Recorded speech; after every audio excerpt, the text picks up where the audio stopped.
Alors nous allons passer maintenant à un thème tout à fait différent. Dans notre grand sondage d'opinion diffusé au mois d'août, nous vous disions aussi que beaucoup de Belges manifestaient un intérêt évident, certain, pour une activité de loisir qui avait l'intérêt au moins de les propulser à l'extérieur de chez eux, de les faire marcher, de les envoyer à la découverte de la nature. C'était l'excursion, c'était la promenade, c'était la randonnée à pied, en voiture, par n'importe quel moyen de locomotion, peu importe. Alors, comme les chiffres étaient quand même assez significatifs, nous nous sommes dit qu'il n'était peut-être pas inintéressant de consacrer, là aussi, régulièrement, une séquence de notre magazine à des itinéraires de randonnée. Et Pierre de Greef avait quelqu'un de tout trouvé pour nous aider à monter ces itinéraires. Oui, ce quelqu'un, c'est M. Mailly, nous l'appelons M. Mailly, c'est son nom, et c'est M. Randonnée. Et en fait, M. Randonnée, il n'est pas venu comme ça du ciel. Il y a quelques années, nous faisions des émissions avec Gérard Vallet dans Point-de-Mire, et nous avions fait, durant les vacances, toute une série comme ça, un peu insolite, sur les parcours insolites dans la Belgique. Et j'avais trouvé M. Mailly, et on avait commencé à discuter ensemble sur la façon de voir cet itinéraire. Puis nous avons mis sur antenne en radio, ça avait eu un succès assez considérable, puisque nous avions des 500 et des 1000 lettres à chaque petit parcours que nous faisions. Alors, eh bien, M. Mailly, nous nous sommes dit pourquoi ne pas le transposer en télévision. Si ça marche en radio, ça doit marcher en télévision. Inutile de vous le cacher, nous sommes aussi à la recherche du succès. Monsieur Mailly, il est là. Monsieur Mailly, je vous en prie, venez vous installer, prendre place parmi nous. Me demandez où il était passé. Non, le voici, voilà. Bonsoir, Monsieur Mailly. Bonsoir, bonsoir. Alors, asseyez-vous, je vous en prie. Je crois que nous avons beaucoup de choses à nous dire. Vous avez commencé comment, vous, ce genre d'activité? J'ai l'impression tout de même que vous avez des bibliothèques un peu spéciales chez vous à la maison. C'est-à-dire, pas spéciale, enfin, j'ai une bibliothèque très fournie, mais une bibliothèque très spéciale, c'est différent. J'ai une bibliothèque spécialisée en tourisme, notamment. Bien. Alors, le tourisme se rapporte évidemment à l'histoire de l'art, à l'archéologie, à la géographie, un peu à la géologie, etc. Bien, on parlera de tout ça. On parlera de tout ça, si vous le voulez bien, après notre première promenade tout de même. Où est-ce que vous allez nous amener, là? Je pense que ce serait bien que nous partions dans le Pajottenland. Qu'est-ce que vous pensez? Le Pajottenland. Le Pajottenland, c'est une région proche de Bruxelles et ça présente l'avantage qu'on peut la faire en une demi-journée. Bien, eh bien, allons-y. Découvrons le Pajottenland. C'est une excellente idée.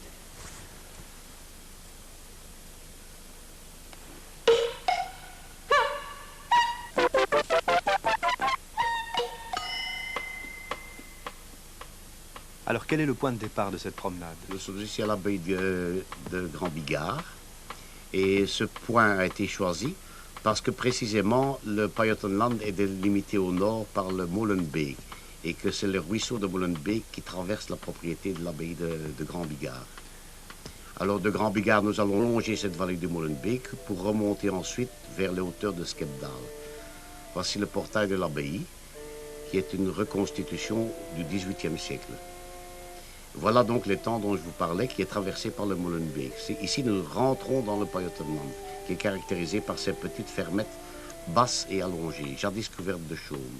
La grande ligne verte, là, c'est la chaussée romaine. Ah, c'est-à-dire la grande ligne verte du nord au sud, c'est la chaussée romaine, qui est l'actuelle route qui joint As à Enghien.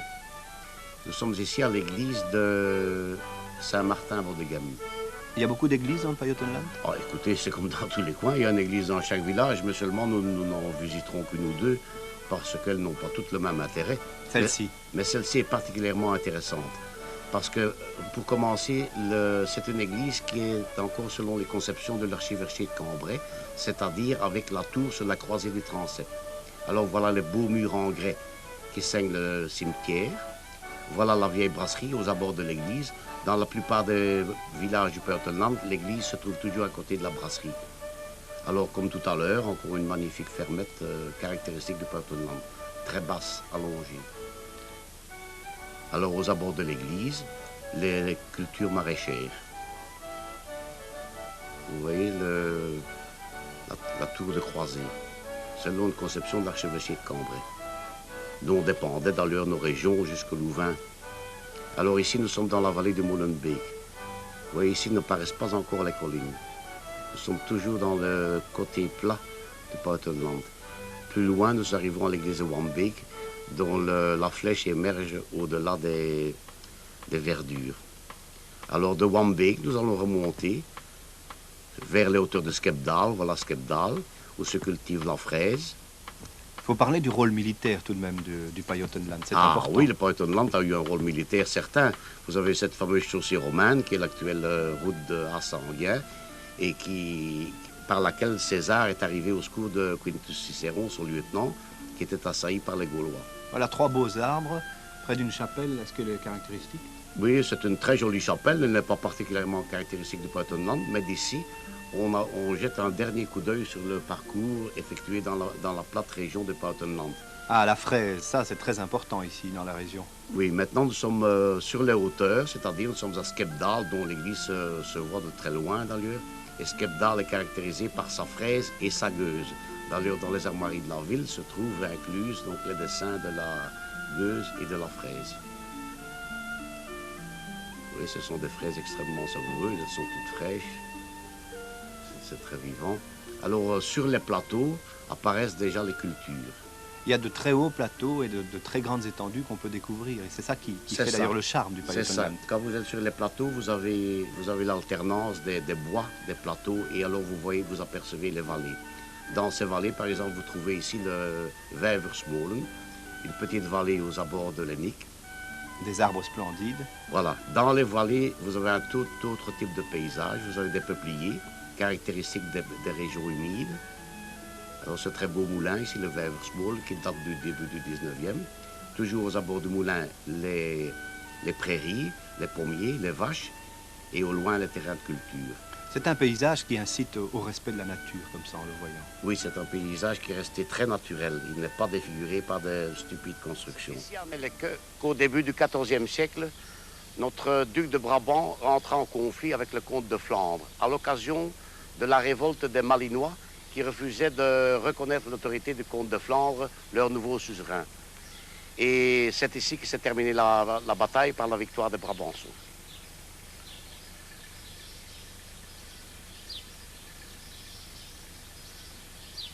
Vous avez fait des recherches sur ce bel endroit. Oui, c'est très curieux parce que le petit hameau de Nelleke semble un peu mystérieux, en ce sens que dans cet endroit précis, la vieille chaussée qui reliait Bruxelles à Grammont tourne à angle droit. On coupe la chaussée romaine ici. Oui, on coupe la chaussée romaine. Et nous suivons pratiquement le tracé de la vieille chaussée. Alors ce moulin, qu'est-ce qu'il a de spécial? Ce moulin, c'est le moulin de Onze-Lieve-Vrouw-Lombeek, en français Lombeek Notre-Dame. C'est un moulin du XVIIIe siècle, mais qu'on appelle dans la région le moulin tragique. En effet, déjà au XVIIIe, il avait été l'objet d'un assaut de la part de la bande de Jan de Licht. Et encore à ce siècle-ci, la famille Van Lierde qui l'occupait fut attaquée en 1917. La femme du meunier fut tuée, ainsi que son valet. Alors ici, remarquez, ce sont les dernières houblonnières. Maintenant, à nouveau, les plateaux de culture et toujours ces alternances de petits bois, de légers vallonnements. Ici, la chapelle Notre-Dame de Woestijn. Ça, c'est très caractéristique du Pajottenland. C'est un bon point de repère Oui, aussi. c'est un excellent point de repère. Et c'est un endroit vraiment charmant. Voyez-vous, les abords de Woestijn sont délicieux. On se croirait ici en Ardennes, un petit chemin creux, et c'est très montueux. Ici, par contre, nous avons déjà franchi la limite de notre ancien duché de Brabant, car nous sommes en Flandre, à Neigem, la petite chapelle de Neigem, d'époque romane. Sur les pentes de la chapelle, ce sont ces beaux peupliers. Sur le plateau, au loin, on aperçoit déjà le grand moulin. Vous voyez, c'est un moulin d'un autre type que celui d'Onze-Lieve-Vrouw-Lombeek. Ici, c'est un moulin à calotte. Et toujours cette alternance de prairies, de bois, etc. On voit pas beaucoup de gens dans le Pajottenland. Est-ce que les gens existent? Est-ce qu'ils sont sympathiques, chaleureux? Ah, certainement, les gens sont très accueillants et chaleureux. Seulement, dans notre itinéraire, nous avons plutôt pris les régions moins habitées, pour nous axer plus particulièrement sur le paysage. Alors, on est parti sur Neigem.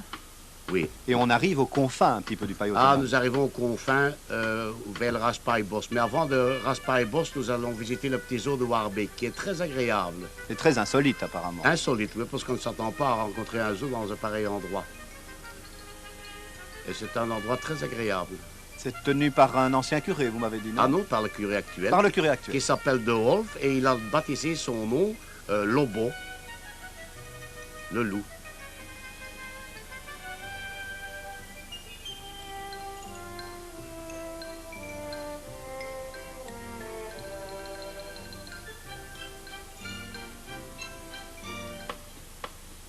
Alors, voyez-vous, nous atteignons maintenant l'extrémité de Pajottenland, au Raspailbos. Ici, nous quittons l'ancien tracé de la chaussée de Bruxelles à Grammont. Et nous descendons maintenant vers la vallée de la Marque. Ici, nous sommes à la chapelle Saint-Paul de Gaillarde. Plus loin, c'est le moulin sur la Marque, qui est particulièrement bien conservé. Ce genre de moulin se visite facilement ou... Oh, très facilement. Vous avez un petit chemin d'accès et on y accède très facilement. Parce qu'il y a souvent des choses qui appartiennent à des privés et qu'on ne peut pas visiter. Ah oui, ceci c'est une propriété privée, mais vous avez un chemin d'accès qui est passable à tout le monde. Voyez-vous, ça c'est l'ancienne partie du moulin, 1694. Tandis que la partie droite ici date du 19e, celle-là du 18e. L'architecture n'est plus tout à fait la même que celle de tout à l'heure. Non, elle a été restaurée quelque peu.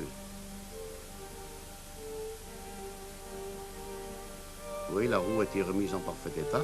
Et voilà la Marque qui alimente le moulin. Ici, nous sommes dans une région de basse prairie, donc il n'est plus question de collines. Ce sont des peupliers, oui. Le site est très verdoyant. Et on s'y retrouve facilement, disons, à travers champs et bois et à travers... Ah oui, vous avez toujours des points de repère. Vous voyez, ici réapparaissent les vallonnements. Nous remontons vers Volezeel. Alors là, c'est déjà le retour. On peut faire cette promenade en combien de temps, là, aujourd'hui? Oh, cette promenade-ci peut se faire facilement sur une demi-journée. Oui, vous êtes un peu optimiste, là, non? Non, non, non, non. Ce château, bien caché. Ah oui, ceci c'est le château du Waterkasteel. Et on l'appelle ainsi parce que c'est un château entouré d'eau. Alors ici, nous nous dirigeons vers la ferme de Breeijk. Il y a une histoire de bandit que vous allez nous raconter. Ah, effectivement, là. Parce qu'au XVIIIe siècle, la ferme de Breeijk était le repère de bandits.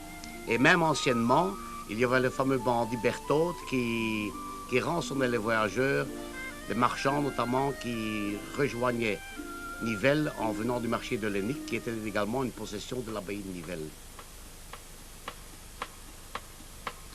Alors maintenant, nous regagnons la direction de la chaussée romane, donc, pour arriver à l'Eerbeek. L'Eerbeek a une caractéristique précise, on peut le reconnaître sur la chaussée romaine? Oui, oui, facilement, son église au clocheton baroque. Et alors à l'Eerbeek se trouvait une église très caractéristique également. Ici, nous sommes où? Ici, nous sommes à Gaasbeek, voilà la maison du bailli. Nous avons vu précédemment la petite place de Gaasbeek et son pilori.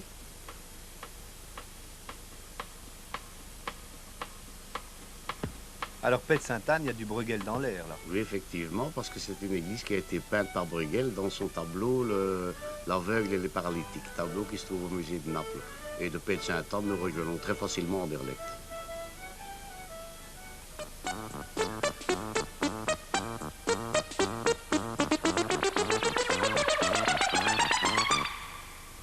Eh bien, la preuve que M. Mailly n'a pas menti, voici cette église de Pet-Sainte-Anne, peinte par Bruegel. Tout cela fait très sérieux, M. Mailly?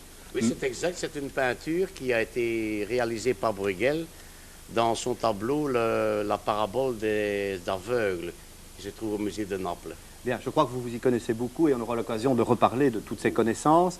Mais en attendant, il y a tout de même quelque chose qui m'a frappé dans ce petit tour que vous nous avez fait faire, c'est que c'était beaucoup de paysages, pas tellement de gens, et que finalement, il y a autre chose à trouver dans le Pajottenland. Ça, c'est un fait certain.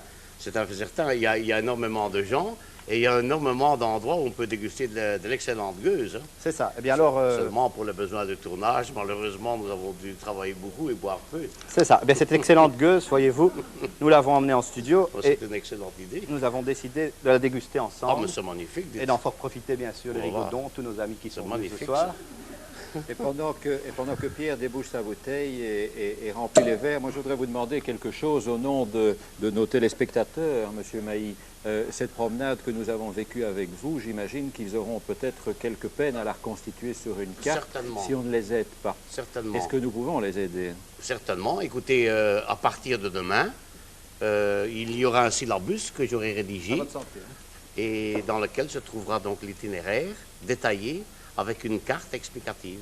et qu'il suffira de nous écrire à Monsieur Mailly, sous les pavés La Plage, RTB, boulevard Reyers, Bruxelles 1050, etc., pour obtenir par retour du courrier, enfin au fur et à mesure que nous pourrons suivre, la brochure, le fascicule établi au bon soin de Monsieur Mailly. Ce sera pareil pour toutes les autres randonnées que Monsieur Mailly aura l'occasion de nous présenter cette année. Elle est bonne, la gueule?